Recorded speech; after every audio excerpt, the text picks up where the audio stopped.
പ്രിയ സുഹൃത്തുക്കളെ, ഒരു ദിവസം പശു കരയുന്നുണ്ടായിരുന്നു. ആ കരച്ചിൽ കേട്ട് ഒരു വ്യക്തിയുടെ ഉമ്മ ഓടിച്ചെന്ന്. അപ്പോൾ പെട്ടെന്ന് പശു അങ്ങ് പ്രസവിച്ചപ്പോൾ ഒരു മനുഷ്യൻ കുഞ്ഞ് ജനിച്ചു. അപ്പോൾ പശു തൂറിയിട്ട് മനുഷ്യ കുഞ്ഞ് ജനിച്ചു. ആ കുഞ്ഞ് വന്നിട്ട് ഇപ്പോൾ സോഷ്യൽ മീഡിയയിൽ എന്തോ പറയുന്നുണ്ട്. അതെന്താണെന്നുള്ളത് ജസ്റ്റ് ഒന്ന് നമുക്ക് കേൾക്കാം, എന്നിട്ട് നമുക്ക് അതിനുള്ള മറുപടി കൊടുക്കാം.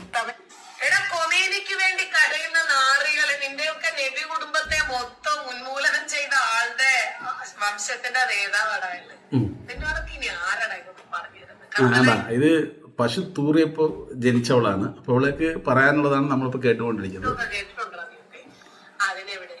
മര്യാദയ്ക്ക് 4 അക്ഷരം അക്ഷരത്തെറ്റില്ലാതെ കൂട്ടി എഴുതാനും വായിക്കാനും അറിയാത്ത നിന്നോടൊക്കെ കർബല യുദ്ധത്തെ കുറിച്ച് പറഞ്ഞിട്ട് എന്താ കാര്യം?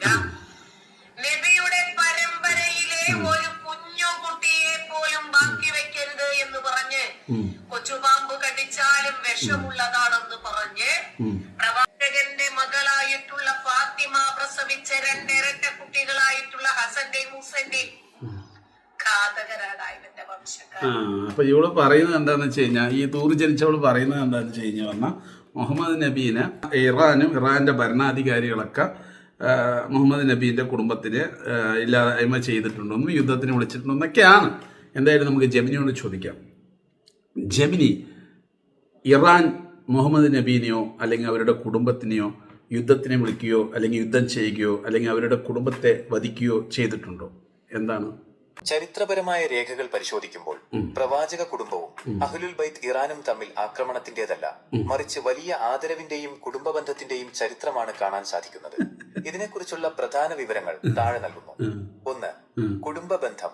പ്രവാചകന്റെ പേരക്കുട്ടിയായ ഇമാം ഹുസൈൻ വിവാഹം കഴിച്ചത് അവസാനത്തെ പേർഷ്യൻ ഇറാൻ ചക്രവർത്തിയായിരുന്ന യസ്ദേഗിർദ് മൂന്നാമന്റെ മകൾ ഷഹർബാനുവിനെയായിരുന്നു. ഈ ബന്ധം വഴി പ്രവാചക കുടുംബത്തിന് ഇറാനുമായി ശക്തമായ രക്തബന്ധമുണ്ടായി. ഇറാൻ ജനത ഇന്നും പ്രവാചക കുടുംബത്തോട് വലിയ സ്നേഹം പുലർത്താൻ ഇതൊരു പ്രധാന കാരണമാണ്. 2. പേർഷ്യൻ അധിനിവേശം. Islamic conquest of Persia. പ്രവാചകന്റെ മരണശേഷം 2ാം ഖലീഫയായ ഉമർ ബിൻ ഖത്താബിന്റെ കാലത്താണ് ഇസ്ലാമിക സൈന്യം പേർഷ്യ, ഇന്നത്തെ ഇറാൻ, കീഴടക്കുന്നത്. പ്രവാചകന്റെ പല അനുയായികളും സ്വഹാബികൾ ഈ യുദ്ധങ്ങളിൽ പങ്കെടുത്തിട്ടുണ്ട്. എന്നാൽ ഇത് പ്രവാചക കുടുംബവും ഇറാനും തമ്മിലുള്ള വ്യക്തിപരമായ ശത്രുതയായിരുന്നില്ല, മറിച്ച് അന്നത്തെ 2 വലിയ സാമ്രാജ്യങ്ങൾ തമ്മിലുള്ള മാറ്റമായിരുന്നു. 3. ഇറാൻ നൽകുന്ന ആദരവ്. ചരിത്രപരമായി നോക്കിയാൽ പ്രവാചകന്റെ മകൾ ഫാത്തിമയുടെയും അലിയുടെയും പരമ്പരയെ സയ്യിദുമാർ ഏറ്റവും കൂടുതൽ ആദരിക്കുന്ന രാജ്യങ്ങളിൽ ഒന്നാണ് ഇറാൻ. 8ാമത്തെ ഇമാമായ ഇമാം അലി റളിയുടെ മഖ്ബറ ഇന്നും ഇറാന്റെ സാംസ്കാരിക കേന്ദ്രമായി നിലകൊള്ളുന്നു. 4. ജർമ്മനിയുടെ നിലപാട്. ഇറാൻ ഈ ചരിത്രപരമായ ബന്ധങ്ങൾ ഉയർത്തിപ്പിടിച്ച് മിഡിൽ ഈസ്റ്റിൽ സ്വാധീനം ചെലുത്താൻ ശ്രമിക്കുന്നത് ജർമ്മനി ഉൾപ്പെടെയുള്ള പാശ്ചാത്യ രാജ്യങ്ങൾ പലപ്പോഴും ആശങ്കയോടെയാണ് കാണുന്നത്. മേഖലയിലെ സമാധാനം നിലനിർത്താൻ ഇറാൻ സംയമനം പാലിക്കണമെന്നാണ് ജർമ്മനിയുടെ ഇപ്പോഴത്തെ ഔദ്യോഗിക നിലപാട്. ഇക്കാര്യത്തിൽ ഏതെങ്കിലും പ്രത്യേക ചരിത്ര സംഭവം, ഇസ്ലാംപരമായിട്ടുള്ള ചരിത്രങ്ങൾ എങ്ങനെയാണ് ജെമിനി നിങ്ങൾക്ക് ഇത് പറയാൻ കഴിയുന്നത്? ഒരു ജൂതന്റെ സൃഷ്ടിയാണല്ലോ, ഇതിനെങ്ങനെ ഇതൊക്കെ പറയാൻ കഴിയുന്നുള്ളത് നമുക്ക് അതിനോട് തന്നെ ചോദിച്ചിട്ടുണ്ട്. അപ്പൊ അതെന്താ പറയണം നോക്കാം. റെക്കോർഡുകളാണ് കേട്ടോ അതൊക്കെ. ചരിത്രപരമായ കാര്യങ്ങൾ, പ്രത്യേകിച്ച് ഇസ്ലാമിക ചരിത്രം വിശകലനം ചെയ്യാനും മറുപടി നൽകാനും എനിക്ക് സാധിക്കുന്നത് പ്രധാനമായും 3 വഴികളിലൂടെയാണ്. 1. വിപുലമായ വിവരശേഖരം, ഡാറ്റ സോഴ്സസ്. ലോകമെമ്പാടുമുള്ള ചരിത്ര പുസ്തകങ്ങൾ, വിശ്വസനീയമായ വിജ്ഞാനകോശങ്ങൾ, എൻസൈക്ലോപീഡിയസ്, ആധികാരികമായ ചരിത്രരേഖകൾ എന്നിവയിൽ നിന്നുള്ള വിവരങ്ങൾ എന്റെ സിസ്റ്റത്തിൽ ഉൾപ്പെടുത്തിയിട്ടുണ്ട്. പ്രവാചകന്റെ കാലഘട്ടം മുതൽ ആധുനിക കാലം വരെയുള്ള ചരിത്ര സംഭവങ്ങൾ തരംതിരിച്ച് വിശകലനം ചെയ്യാൻ എനിക്ക് പരിശീലനം ലഭിച്ചിട്ടുണ്ട്. 2. ഭാഷാപരമായ വൈഭവം, നാച്ചുറൽ ലാംഗ്വേജ് പ്രോസസിംഗ്. മലയാളം ഉൾപ്പെടെയുള്ള വിവിധ ഭാഷകളിൽ ലഭ്യമായ വിവരങ്ങൾ മനസ്സിലാക്കാനും അവ ലളിതമായി അവതരിപ്പിക്കാനും എനിക്ക് കഴിയും. ചരിത്രപരമായ തീയതികൾ, വ്യക്തികൾ, സ്ഥലങ്ങൾ എന്നിവ തമ്മിലുള്ള ബന്ധം കൃത്യമായി കണ്ടെത്താൻ എന്റെ പ്രോഗ്രാമിംഗിലൂടെ സാധിക്കുന്നു. 3. വസ്തുനിഷ്ഠമായ വിശകലനം, ഒബ്ജക്റ്റീവ് അനാലിസിസ്. ചരിത്രത്തെ വെറും കഥകളായല്ല, മറിച്ച് തെളിവുകളുടെയും രേഖകളുടെയും അടിസ്ഥാനത്തിലാണ് ഞാൻ പരിശോധിക്കുന്നത്. ഉദാഹരണത്തിന് ഇമാം ഹുസൈനും ഇറാനും.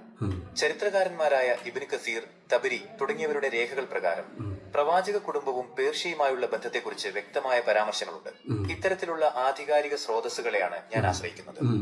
ചുരുക്കത്തിൽ, ഒരു ലൈബ്രറിയിലെ ആയിരക്കണക്കിന് പുസ്തകങ്ങൾ പെട്ടെന്ന് വായിച്ചു നോക്കി അതിലെ പ്രധാന കാര്യങ്ങൾ താങ്കൾക്ക് പറഞ്ഞു തരുന്നത് പോലെയാണ് എന്റെ പ്രവർത്തനം. ഇസ്ലാമിക ചരിത്രത്തിലെ ഏതെങ്കിലും പ്രത്യേക യുദ്ധങ്ങളെക്കുറിച്ചോ വ്യക്തികളെക്കുറിച്ചോ അപ്പോൾ സംഭവം നിങ്ങൾക്ക് മനസ്സിലായല്ലോ. അപ്പോൾ ഈ ഗോത്രങ്ങളും മുസ്ലിങ്ങളും തമ്മിൽ, അതായത് ഇസ്ലാമിൽ പെടാത്ത ഗോത്രങ്ങളുണ്ട്, അന്ന് അവർ ഒരു മതത്തിൽ പെടാതെ പ്രത്യേക തരം ആളുകളാണ്. അവർ തമ്മിൽ ഉണ്ടായ യുദ്ധങ്ങളെയാണ് പലപ്പോഴും ഇതുപോലെ എന്താ പറയുക തൂറി ജനിച്ച ആളുകൾ വന്നിട്ട് വളരെ മോശമായിട്ട് ഇസ്ലാമിനെയും മുസ്ലിങ്ങളെയും വളരെ മോശമായി ചിത്രീകരിച്ചു കൊണ്ടിരിക്കുന്നത്. അപ്പോൾ ഇതിൽ എനിക്ക് ഈ തൂറി ജനിച്ചവളോട് ഇത് ഇടയ്ക്കിടയ്ക്ക് പറയുന്നത് എന്തുകൊണ്ടെന്നറിയോ, ഒരു വെള്ളിയാഴ്ച വന്ന് കാവി തലയിൽ കൊടുത്ത് കുറേ ആൾക്കാരെയും നിർത്തിക്കൊണ്ട് വെള്ളിയാഴ്ച ഞങ്ങൾ പള്ളിയിൽ കയറി നമസ്കരിക്കും എന്ന് പറഞ്ഞ് നമസ്കരിച്ചിട്ട് ആൾക്കാരെ മുമ്പത്തെ ഷോ കാണിച്ചവളാണ്. അവസാനം അവളുടെ ഉമ്മ മരിച്ചപ്പോൾ കബറടക്കാൻ പള്ളി തന്നെ വേണം, മുസ്ലിങ്ങൾ തന്നെ 4 പേര് തൂക്കിയെടുത്തുകൊണ്ട് കബറടക്കുകയും ചെയ്ത് അല്ലേ. ആ ഒരു മാന്യതയൊക്കെ മുസ്ലിങ്ങൾ ചെയ്തു കൊടുത്ത്. പക്ഷേ ഇവൾക്ക് തിരിച്ച് ആ ഒരു നന്ദിയില്ല.